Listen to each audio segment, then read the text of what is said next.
What if I told you that right now, the strongest things we build, airplanes, bridges, and massive machines, are all being attacked by an invisible killer? It's a silent destroyer that grows from within, literally turning solid steel into something so fragile it could shatter like glass, just waiting for the right moment to cause a catastrophic failure. And no, this isn't a movie. This is 100% real. It's called material fatigue, and some studies show it's responsible for the vast majority of all failures in metal structures. It's a force engineers have been battling for over a century, and it can bring down giants. Check this out. In 1952, this was the coolest thing in the world, the de Havilland Comet, the first ever commercial jetliner. It was like flying in the future. And for months, it was amazing, making the world feel smaller with its insane speed. But then, on January 10th, 1954, a comet flying from Rome just exploded out of nowhere. And just a few weeks later, it happened again. Another one just vanished from the sky in the exact same, terrifying way. Everyone was freaking out. The planes weren't flying through storms or having engine trouble.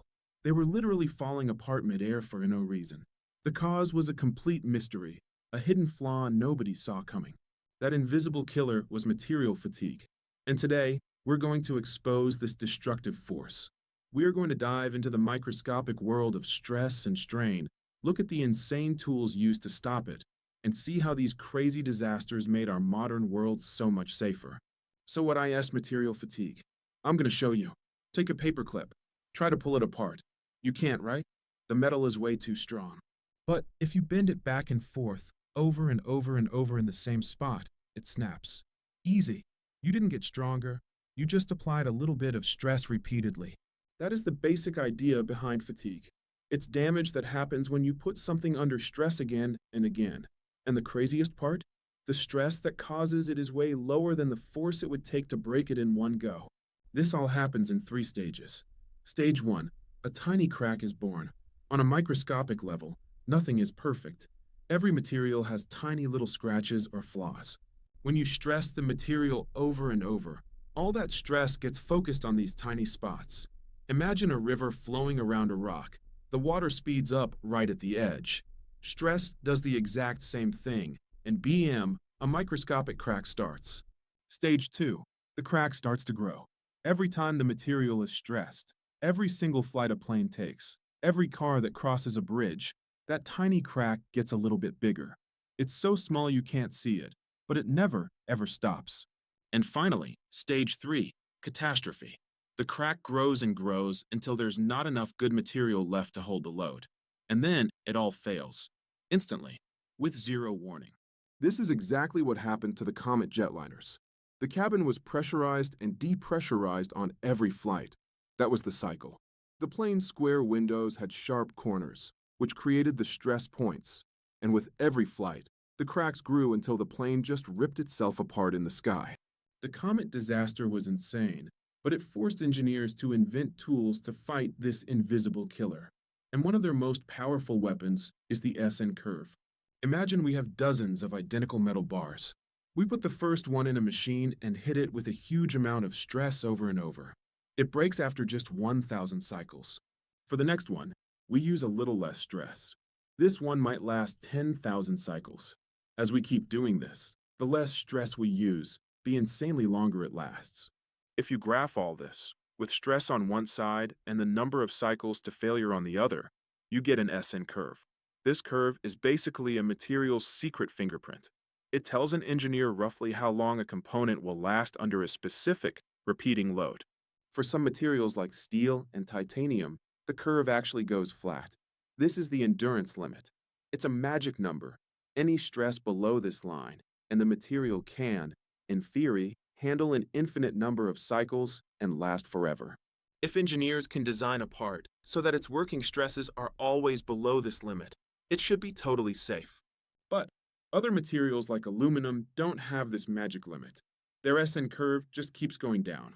This means no matter how small the stress is, if you repeat it enough times, it will eventually fail. This is why things made of aluminum, like airplane fuselages, are designed for a specific service life and need to be inspected constantly for any signs of cracks. SN curves are amazing, but they're made in a perfect lab. The real world is chaos. A part on a machine or a vehicle almost never sees one nice, simple cycle. It gets hit with everything: big bumps, small vibrations, a whole mix of high and low loads, all at once. So, how do you plan for that? With something called cumulative damage, most famously, Miner's Rule. Think of it like a video game health bar.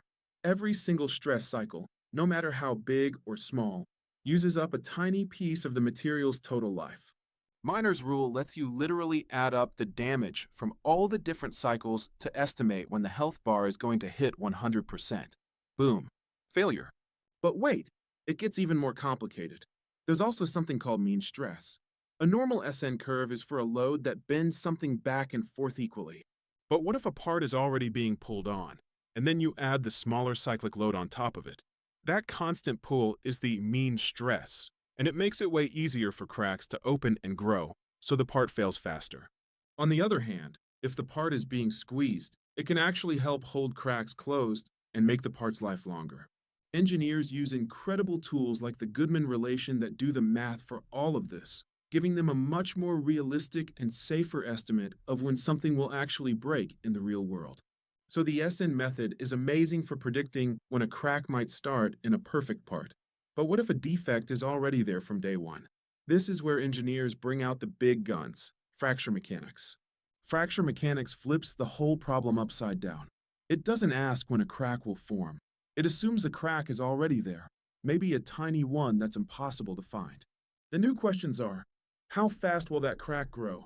And how big can it get before the whole thing explodes? At the heart of this is a parameter called the stress intensity factor, or K. This number measures the insane concentration of stress right at the very tip of a crack. As the crack gets bigger or the load gets higher, the K value goes up and up. Every material has a critical value for this: its fracture toughness.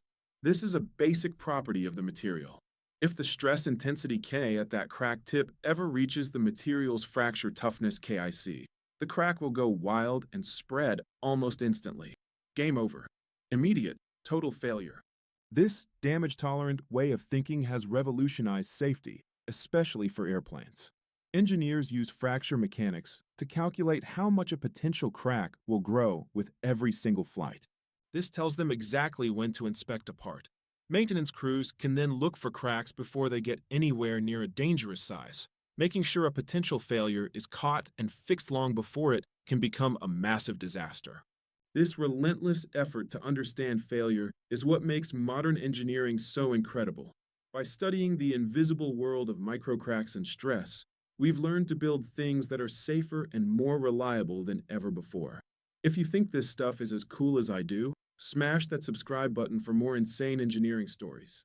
From the insane tragedy of the de Havilland Comet to the super advanced designs of today's jets, the story of material fatigue is a story of learning from disaster. It's a powerful reminder that even our strongest materials have a secret weakness, a limit that can only be understood through science. The principles of SN curves, cumulative damage, and fracture mechanics aren't just boring theories. They are the invisible shield that protects you every single day. They are built into the design of the car you drive, the bridge you cross, and the airplane you fly in. They allow us to manage the invisible killer, to predict its behavior, and to design against its catastrophic power. We solved the mystery of material fatigue, and in doing so, we built the safer modern world we live in today.